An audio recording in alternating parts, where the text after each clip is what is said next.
The following is a presentation of William Patterson University Television. Welcome back, everybody. Happy Thanksgiving. More importantly, Justice League was pretty good. I'm a little late to the party on that one, but I don't know what some people are freaking out about. Some of the one-liners were worse than mine, which is saying something. But I mean, if I had to, give it something, I'd give it an A-, but still good. Anyway, we got a show to do. So we got a lot of news to catch you up on, our Extra Life charity incentives tonight, and we finally get to geek out on my favorite video game, F-Zero. I'm Dave Dawson, and welcome back to Press Start.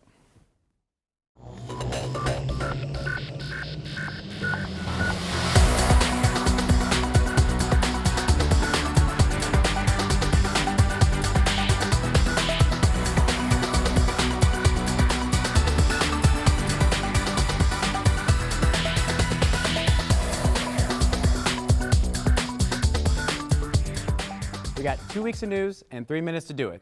So, what do you have for us, Jasmine? Well, Dave, we've got a lot to catch up on from the past 2 weeks.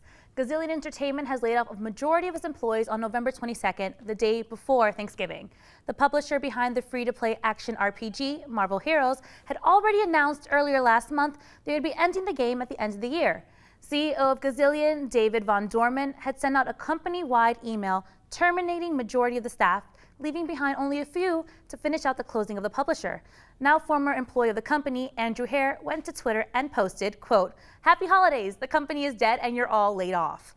For everyone who was laid off by Gazillion, we here at Press Start wish you the best of luck and thank you for working on such an amazing game. It must have been a really awkward Thanksgiving dinner. Seriously, sitting at the table and going, "Hey mom, hey dad, guess what? I don't have a job." I'm fired. It's like Thanksgiving needed a Scrooge too, they got one.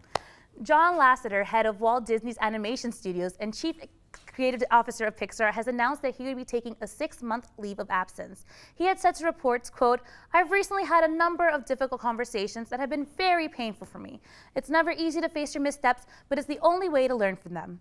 Further reports claim Lasseter has a history of unwanted sexual advances toward Disney Pixar employees. Lasseter has been working with Pixar as a key figure since 1984. Bad. Yeah, seriously, if they just don't do it, we don't have anything to report on, we'll all be good. If this keeps happening, just don't do it. Just go. Damon Lindelof, co-creator of Lost and the Forever Leftovers, recently shared new details about his new Watchmen TV show during a Vulture Fest panel.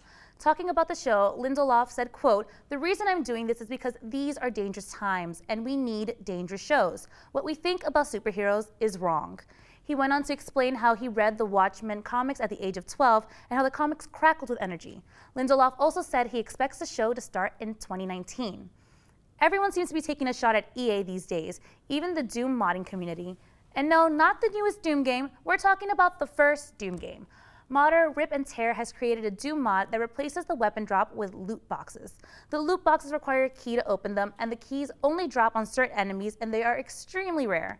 The modder may have made a harder mod for the game, but the real purpose was to mock EA's loot boxes, which are rightfully deserved. And that's all the time we have for this week's News Roundup. Back to you, Dave. Thank you so much, Jasmine. And coming up next is the segment I've been waiting for forever, the F-Zero segment. Don't go away.